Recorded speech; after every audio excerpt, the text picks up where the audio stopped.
FRQ topic 4. Although let me put the calendar back up there just to remind you. You got packet 3 today. It's due next Monday, along with video 3. And again, we got 3 worksheets this week and 4 days. So we got an extra day in there to catch up, work some more, and be ready to go. All right, the 2 I want to work to today are number 2 and number 4. Let's look at number 2. Well, I guess we should back up a second. Well, you could figure out, makes these questions the same by just looking at the problems. What do they all have in common? 1, 2, 3, 4, 5, 6. Table. They all have a table. And so given data is a fancy way of saying we're giving you a table.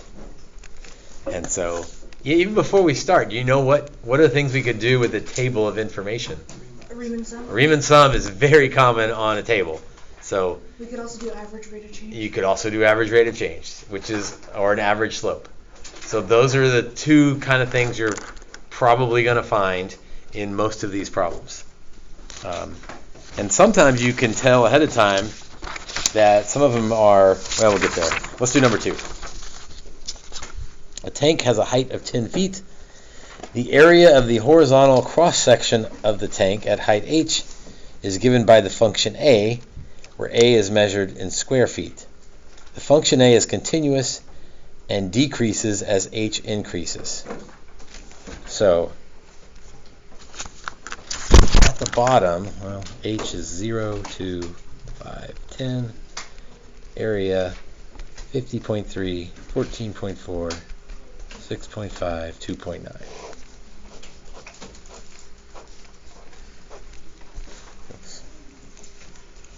So we got a tank. It's very big at the bottom, very narrow at the top. So who knows what this thing looks like? It's probably not a cylinder, but something along those lines where think of like a distillery upside down. The cross-sectional area at the bottom is 50.3, and at the top is 2.9, and then we've got the various other areas in the middle there. Like a candy corn. The danger of drawing the shape is it doesn't say it's a cone, so I got to be careful. Maybe it's a cone, maybe it's not. But that does illustrate that it's getting narrower as we go up. All right, A is continuous, which means we can do all sorts of things with it as h increases. Part A, there we go. Use a left Riemann sum with 3 subintervals to indicated by the data in the table to approximate the volume of the tank. So a height times an area would give me a volume because the height is in feet, the area is in feet squared. So yeah, if I do a Riemann sum on that, I'm doing a height times a area, so that'll be a feet cubed. Okay, but we want a left sum. So volume approximately with a left sum.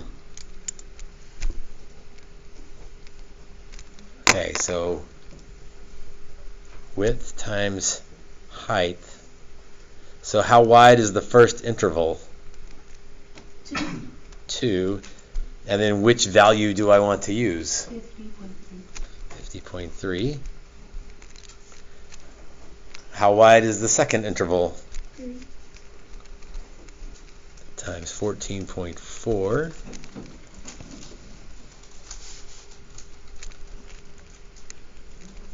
And then the third interval is 5 wide and 6.5. And you could leave it like that, right? This is, especially since it's a no calculator. No, that one is calculator. I'm going to find it, although even with calculator, you don't have to. 2 times 50.3, 3 times 14.4, plus 5 times 6.5. 176.3 feet cubed. Let's go back and make sure we answered all the questions. A few of you had that issues on one of the questions on the test that I gave back. I intentionally picked one that had a question that asked 2 or 3 things to make sure you answered all of them. Use the left Riemann sum, 3 subintervals, to approximate the volume of the tank. Indicate units of measure. Which we did. A few of you missed a point because you missed the unit on one of those on the test. Part B. Does the approximation in Part A overestimate or underestimate the volume of the tank? Explain your reasoning. Under. What do we think? This picture could help. If you drew it like this, it might help as well. Under. Because we're going from 6.5, 2.9.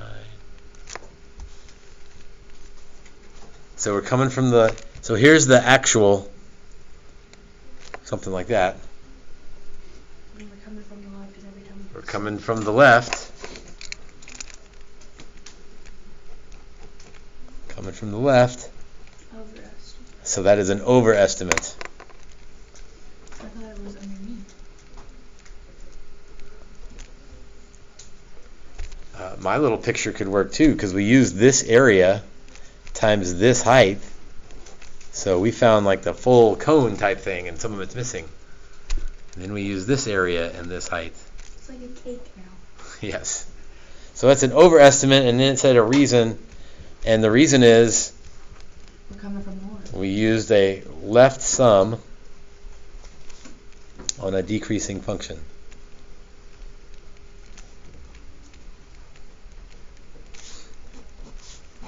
And so they would be looking for, over is probably worth 1 point, left sum on decreasing is probably worth another point. I should have looked these up. I'm guessing that's 2 and 2, because those were pretty straightforward. Part C. The area in square feet of the horizontal cross section at height h is modeled by the function given by Like. f of h equals this I think thing. this is where the calculator comes I'm from. pretty sure this is where a calculator will be helpful.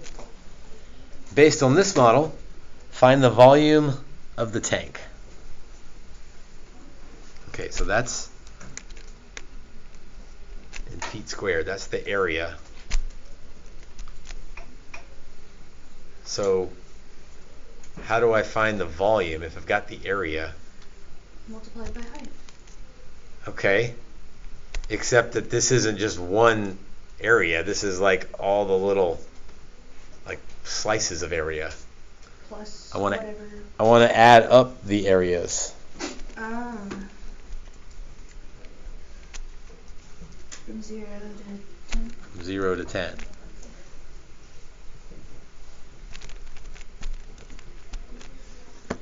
Hey, this will help me confirm answer choice number 2 if I get this one right. You want to reset your. Yeah, I got to be in radians and in functions.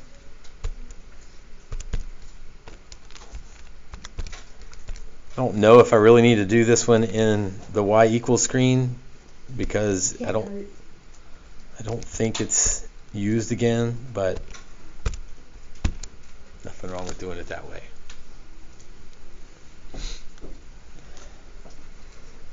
So I want integral from 0 to 10 of y1 dx.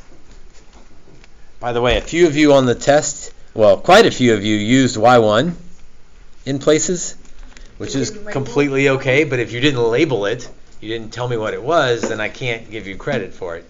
Even if there's only one equation and it was obvious what it was, you still have to tell me that y1 equals f of h in this case.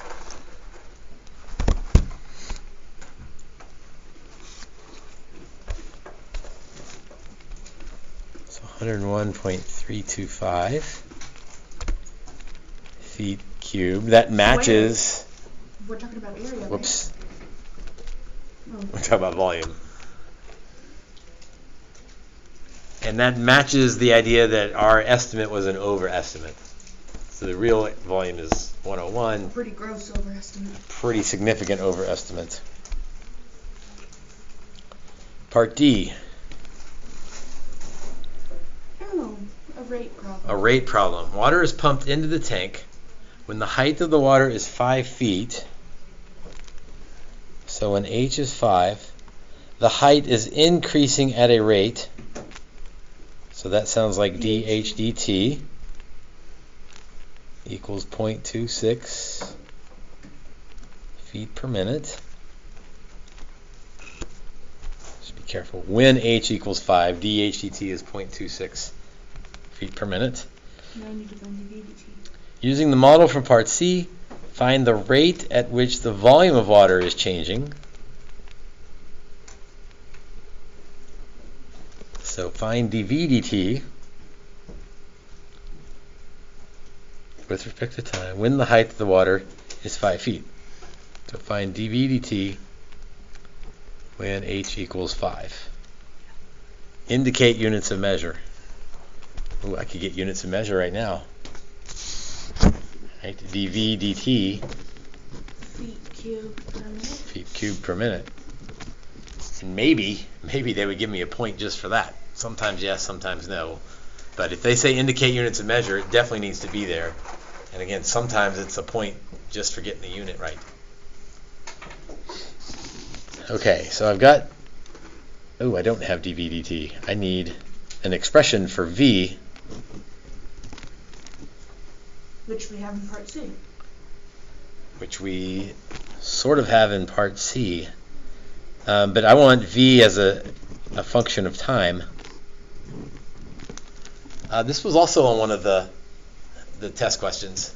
V equals F is 10 minus F is 0. So I do want to integrate F. Whoops, that would be V of H, function of H.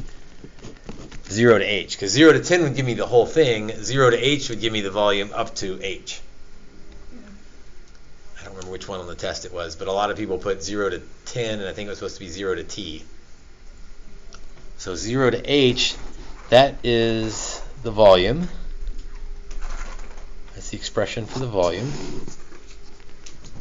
So dV dt means I need to take the derivative of the integral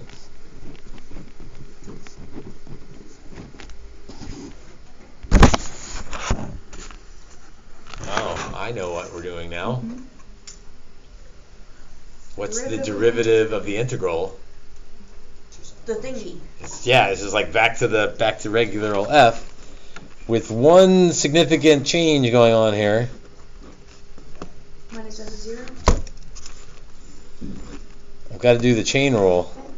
Oh, times dH dt. dH dt, and now I know that's why they gave me dH dt.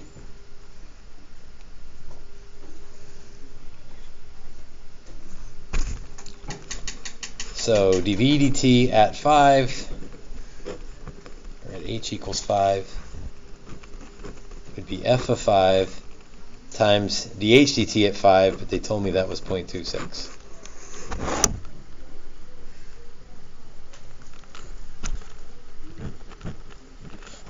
And before I go to the calculator, I might multiply those units to just confirm that yes, the units are feet cubed per minute.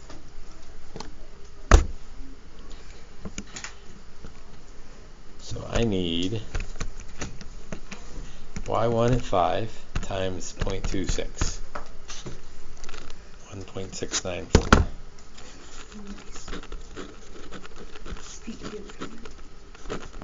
Feet cubed per minute. And again, you're not really supposed to box anything, because then that sort of focuses the grader's attention. Does it force them to only look at that? Or? They will still look at the other stuff, but you're much better off. They always say don't box stuff. I just can't get away from boxing, so I sort of switched to underlining to like, hey, there's my answer, but probably not even supposed to do that.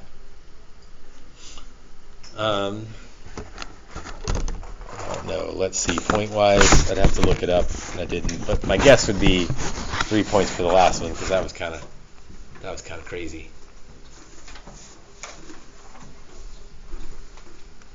And look at that, we're right at 15 minutes. Again, they're supposed to take 15 minutes each. Hopefully some of them you cruise through a little faster. Or maybe they have a part that's so terrible you just ignore it altogether, come back to it. Questions on any of that? That's what happened to me on your test. I was just like, no.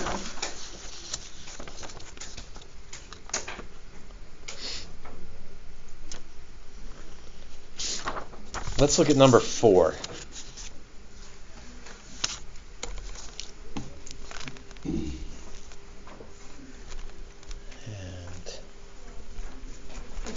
Again, I don't need to rewrite everything, but yes, it slows me down, but sometimes that's not a bad thing. Gives my brain a chance to sort of process what's going on here.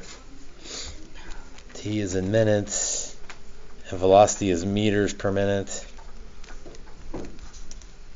So yeah, I'm already thinking, yeah, there's 2 things you can do. You can integrate with the table, in which case it's a Riemann sum, or you can, so I guess that's an approximate integration. You can approximate derive with an average rate of change. And so an approximate derive here would give me acceleration, and an approximate integration would give me position. So let's see if we do any of those things. Yeah, we did do an approximate. Joanna jogs along a straight path for t between 0 to 40. Joanna's velocity is given by this function. Well, not by this function, but where these values are from the function. Meters per minute, table above. Use the data in the table to estimate v prime at 16. V prime. So A-rock. Derivative. I can't really do an official derivative. You have to do an approximate. Approximate, but that's okay because it said estimate.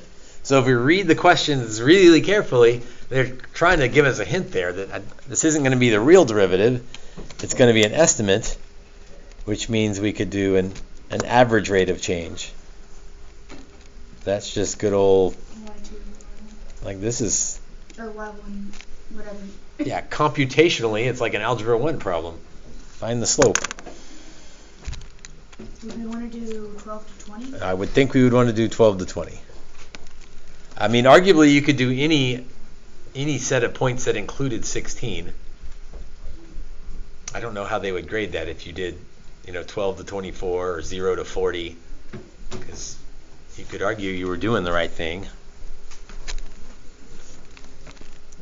240 minus 200 over 20 minus 12. And especially without a calculator, leave it alone. And you could even leave the units alone. I didn't ask for units, but meters per minute per minute. Meters per minute squared. Which is meters per minute squared, which is acceleration, which is what we expect when we take the derivative of velocity.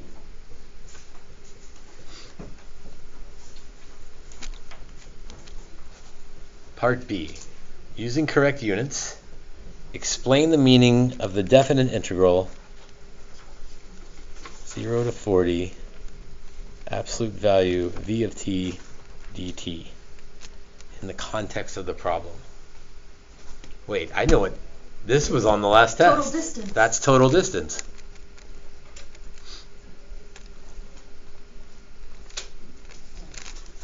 Okay, so we recognize it as total distance. Now it says in the context of the problem. That means we probably need to tie it to the problem. You can't just say total distance. I mean, yes, but in the context of the problem, total distance jogged by Johanna, I don't know. Johanna, I don't know. That's still probably not quite enough for what they're looking for the answer. What have I left off? Units. Total distance. Yeah, units. Using the correct units. I could put that in there. Total distance in meters. So there's something I need to include. I'm still missing something else. Time. So total distance from 0 to 40. Checked by Joanna from t equals 0 to t equals 40. Part 1 of B done. Yes. Part 2, approximate the value Right Riemann sum. using a right Riemann sum with 4 subintervals indicated in the table. Absolute value, so I need to be careful. I mean, I guess it's good news. I don't have any negatives to worry about now.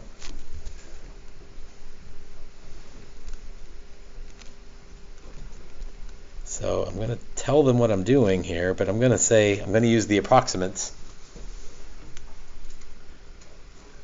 So 4 subintervals, that makes sense because I've got 5. I've got 5 values and I've got 4 intervals, so yeah. So how wide is the first interval? Well, we're coming from the right, so 40 or...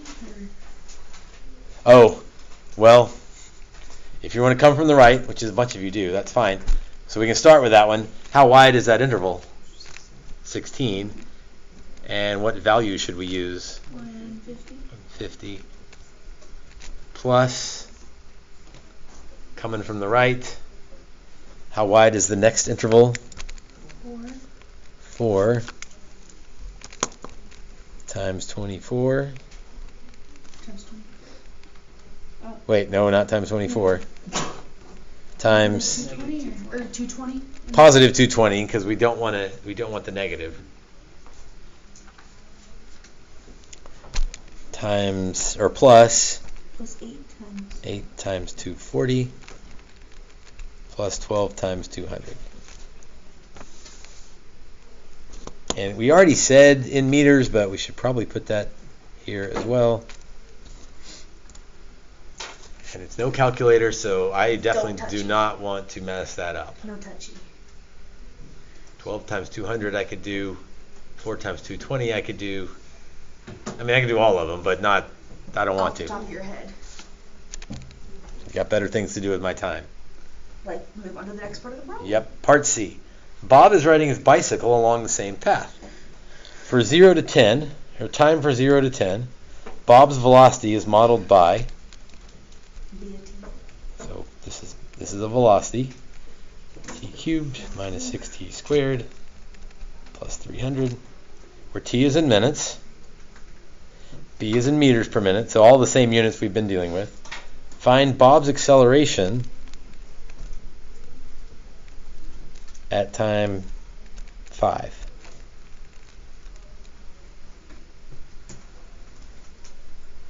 So It's just a derivative. it's just the derivative. So v equals, but show that, don't just put an answer. Show them that v equals dB dt, and then do dB dt.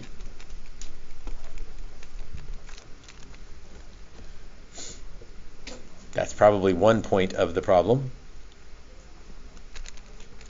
And then at 5, again, don't mess with this. 3 times 5 squared plus 12 times 5. Meters per minute squared. Or meters per minute. Yeah, minute squared. Meters per minute squared. It does not ask for a unit, so I don't think they could take off if you didn't include it, because they didn't ask for it. Average velocity. Based on the model B for part C, find average velocity. Okay, average value. 1 over 10. That's the thing you Yep, 1 over 10, integral 0 to 10 of whatever we want the average of. Would it not be a B prime because it wants the average velocity? Right, and B is the velocity. Oh. So we put B in there. That's probably 1 point. And then that's not a safe stop, and this is not a calculator, so they're going to force us to actually integrate this thing.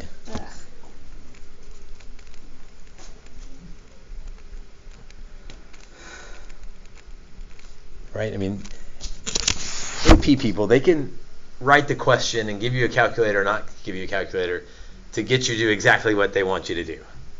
And we haven't had an integration, just an old school integration by hand in a while, but they forced it on us here.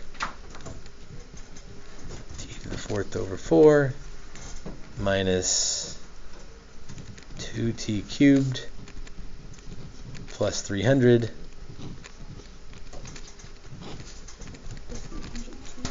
plus 300t, thank you, from 0 to 10 with a 1/10 out front. Is that a safe stop? Is that a safe stop? No. No, that's not calculator ready. That still has calculus stuff in it. I mean, it's just like calculus symbols, but it's not calculator ready. So again, this is big numbers. I do not want to mess this up. So I'm not going to mess it up. I'm just going to put 10 in and leave it alone. If you want to put zeros in to sort of emphasize that you plugged in 0 or to convince yourself, plus it's dangerous to leave off the bottom limit, because even if it's 0, that doesn't mean that when you plug in 0 you always get 0. You do here, but that's not always the case. So I'll just overkill it here. And we're still under 9.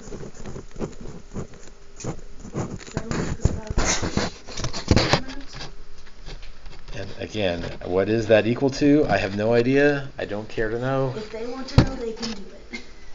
Find out. I felt like those two were fairly straightforward, and yes, that one went fairly quick. Bought ourselves 5 extra minutes for another problem to mess with.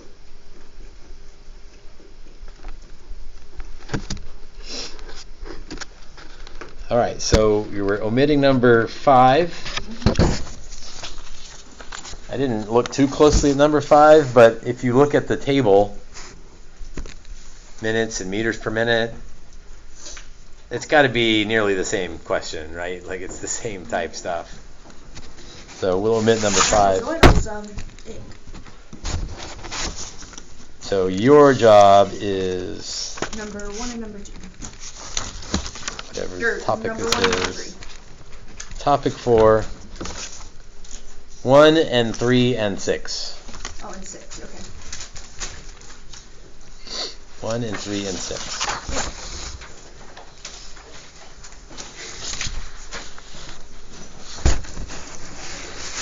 3 hours in liters per hour, so that's like a rate problem. There's going to be a in and out situation there, so that's going to be an integration. Yay.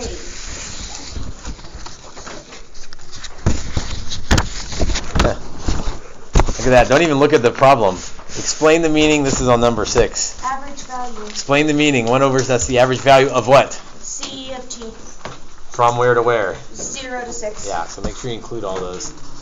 So you could answer part of 6C without doing anything else.